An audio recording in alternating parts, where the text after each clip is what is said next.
Ju, eu acho que a gente tem muita coisa para abordar, né? Primeiro que o Bahia não tinha suas principais referências técnicas, né? Neste jogo. Esse jogo representava um risco muito grande para o Bahia, porque apesar das dificuldades da Ponte, que não ganhou no jogo fora, apesar do Bahia estar em casa, da torcida ter colado, né, para poder empurrar o time, já se sabia que a presença de público seria boa, foram mais de 23 mil pagantes hoje. Esse jogo era um jogo de risco, porque Rodallega fora, Raí fora, Luiz Otávio até voltou, que foi uma boa surpresa, foi importante. E o Daniel. Daniel e Rodallega, eles não têm substitutos parecidos, de características parecidas dentro do elenco do Bahia. E de qualidade também. Né? Aí o Guto Ferreira até surpreendeu, colocou o Varley Júnior para jogar, a estreia do Varley, jogada desde fevereiro, no lugar do Daniel, tentou mexer o mínimo possível na estrutura, porque ele poderia colocar o Djalma dentro ali do meio campo, ou de repente, desculpe, o Djalma na esquerda, o Luiz Henrique por dentro, deixando o time mais agressivo, ou até mesmo colocar o Marcelo Rian, acabou sentindo uma lesão, não sei se seria essa opção, mas sentiu uma lesão muscular, mas o Marcelo Rian no setor, na função da Davó pro lado do campo, ou o Rildo, ou o Marco Antônio por dentro, talvez o Rildo, se fosse experimentado, o Marco Antônio já foi experimentado, nessa temporada já no Bahia, nessa função, e não lembro de ter deixado uma boa impressão. Mas aí o Guto preferiu o Varley. O Varley estava treinando bem, surpreendeu. E o Bahia começou o jogo muito bem. O Bahia exerceu aquela pressão que a gente imaginava que o Bahia iria exercer, fazendo valer o fator campo, fazendo valer a presença da torcida, empurrando. Né? A gente já percebeu que o Cruzeiro está tirando muito proveito da presença do torcedor, do Vasco está tirando muito proveito da presença do torcedor, o Bahia e a torcida do Bahia enxergaram essa força também, né? Que isso faz uma diferença. E a torcida criou um ambiente favorável para o Bahia jogar. Então o Bahia começou bem, o Bahia começou tirando completamente as ações da Ponte Preta, tomava a bola da Ponte Preta como se tomava doce da boca de criança, assim, muito rápido, muito fácil, e criou algumas oportunidades, teve uma arrancada do Davó, teve um chute do Rildo por cima, essa do Davó, inclusive, ele negou o passe ao Rildo, né? Poderia deixar o Rildo em uma condição muito boa para fazer 1-0.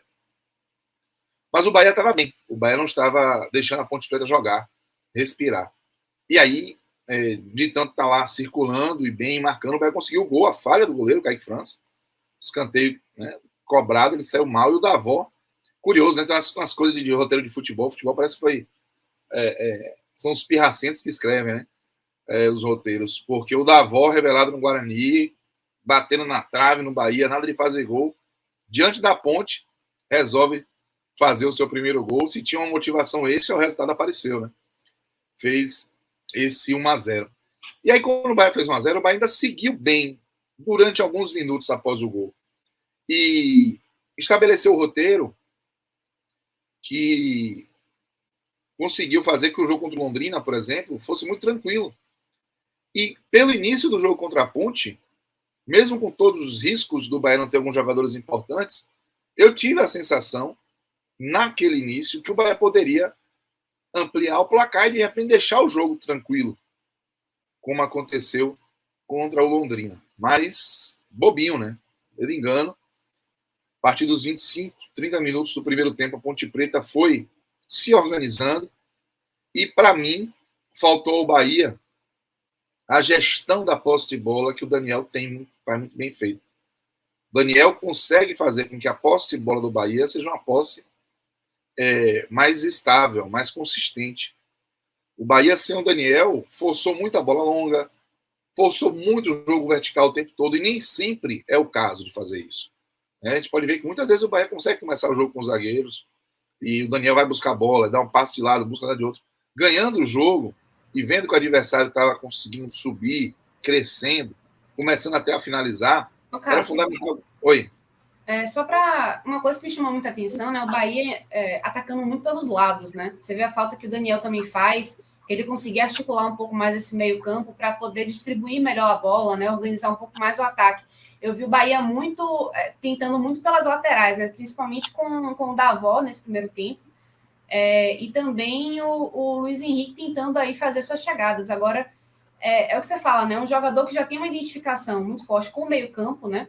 E também com os jogadores da frente, que quando não tá lá, e sendo que um dos outros jogadores de frente, que é referência como o Rodallega, também não tá lá, você vê como desestrutura um pouco, né? Um setor que já estava meio que capenga, devendo, né? No Bahia.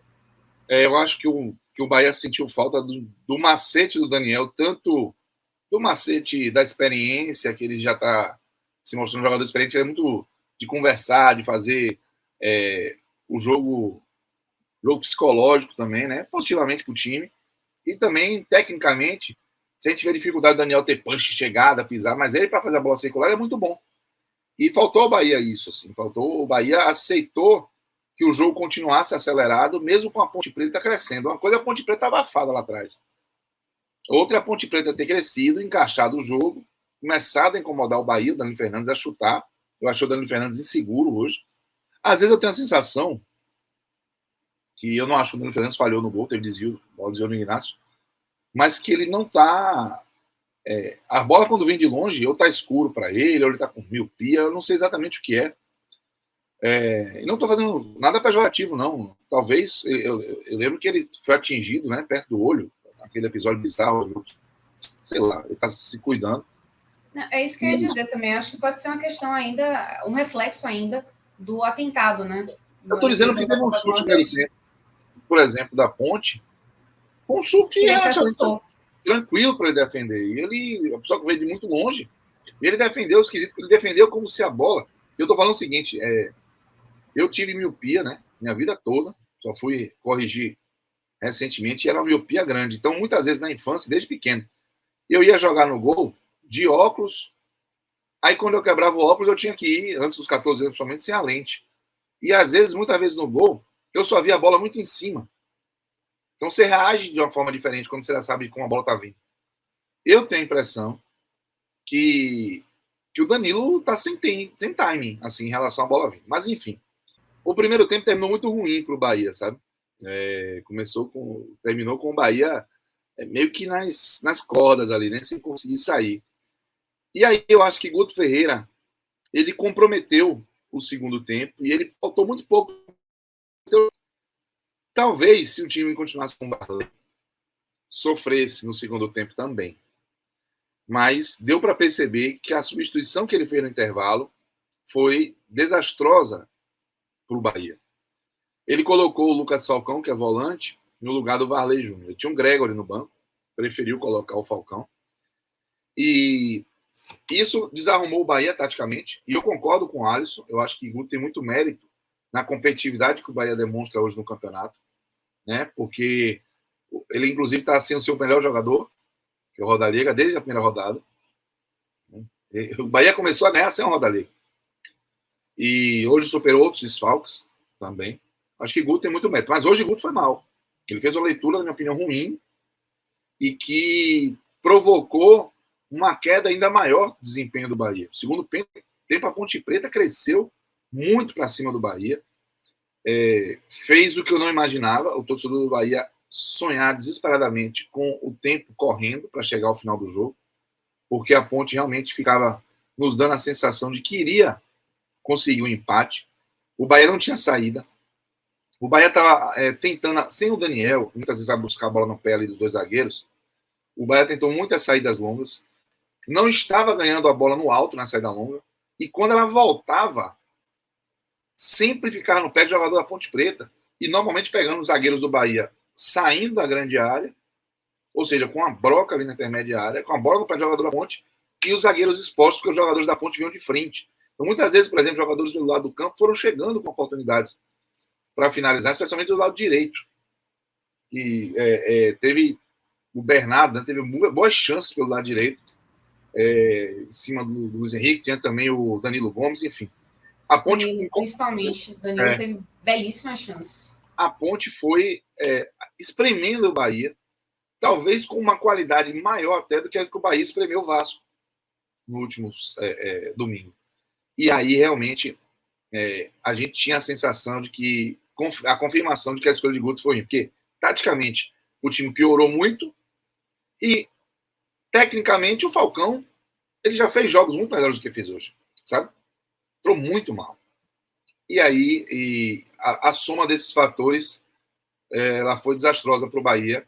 Ficou atrás, colocou o placar em risco, até que o gol saiu da Ponte Preta com um evento natural. Teve até 2 momentos que parecia que o Bahia podia aproveitar. Teve uma bola que Rezende ganhou na esquerda, fez o cruzamento, mas o Rildo não chegou. E teve uma bola de contra-ataque também. Não me engano, o Jacaré já estava no campo. E o Bahia perdeu a posse. Na sequência, no contra-ataque do contra-ataque, saiu o gol da Ponte. E quando saiu o gol da Ponte, eu fiquei muito preocupado, porque, apesar do Bahia ainda estar com empate, todo psicológico ali ele poderia pesar, né? E o Bahia estava sem as lideranças. Aí eu acho que o Guto conseguiu melhorar um pouco a besteira que fez. Ele tirou o Falcão, ele não teve muito pudor em essa coisa, vai expor o jogador.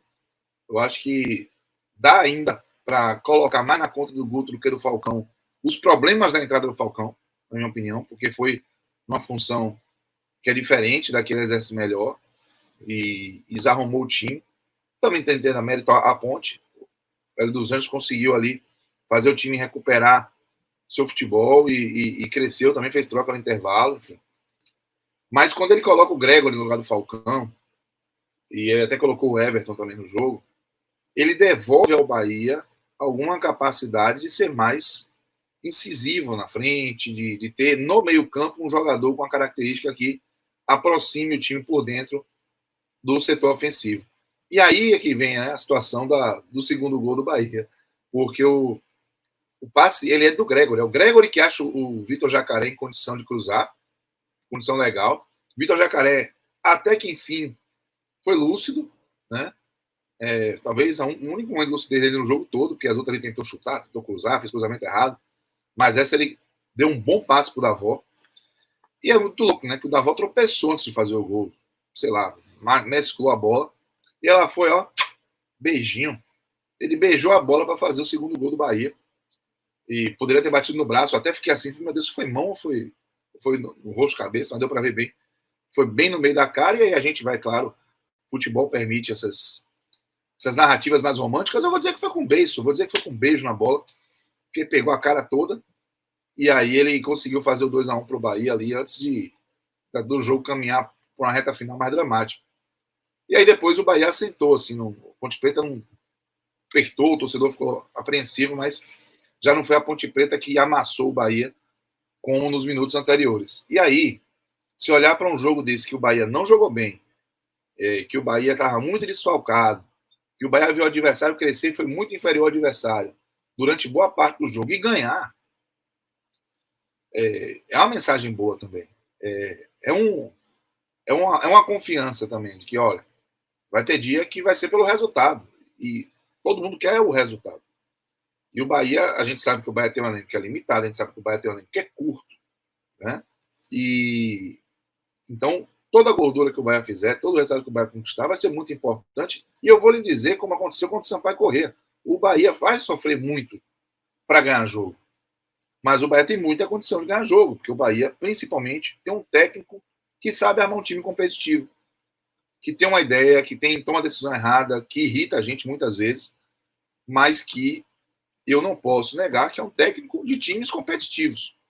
E hoje o Bahia foi competitivo. Hoje o Bahia brigou mais do que jogou pelo resultado e conseguiu o resultado. Então, dá para o torcedor do Bahia dormir feliz. Esse resultado garante o Bahia pelo menos mais 2 rodadas, né? Esta e a outra, caso o Bahia não consiga pontuar, ainda vai continuar no G4. Isso é muito importante. Você cria uma gordura, você cria uma margem para erro. Mas claro que fica também o cuidado e os aprendizados desse jogo, o cuidado com a escalação, com trocas. A atenção vai já perder o Rezende, o próximo jogo contra o Tombense. Então vai ter que encontrar uma solução ali, provavelmente o Emerson Santos, mas mesmo, por exemplo, dando spoiler, o Rezende abaixo do que rende normalmente, ele fez um grande jogo para mim, comparando aos seus companheiros. Então eu acho que o Bahia vai precisar aprender a ganhar jogos assim, quando o futebol não aparecer, e encontrar soluções. Eu estava preocupado de não ver um Bahia eficiente, um Bahia que não soubesse aproveitar uma superioridade, e hoje foi justamente o contrário. O Bahia que foi inferior e ainda assim conseguiu os 3 pontos. Eu acho que isso é muito importante para dar confiança no trabalho, claro, e para colocar ali o clube numa agenda positiva para tentar esse acesso.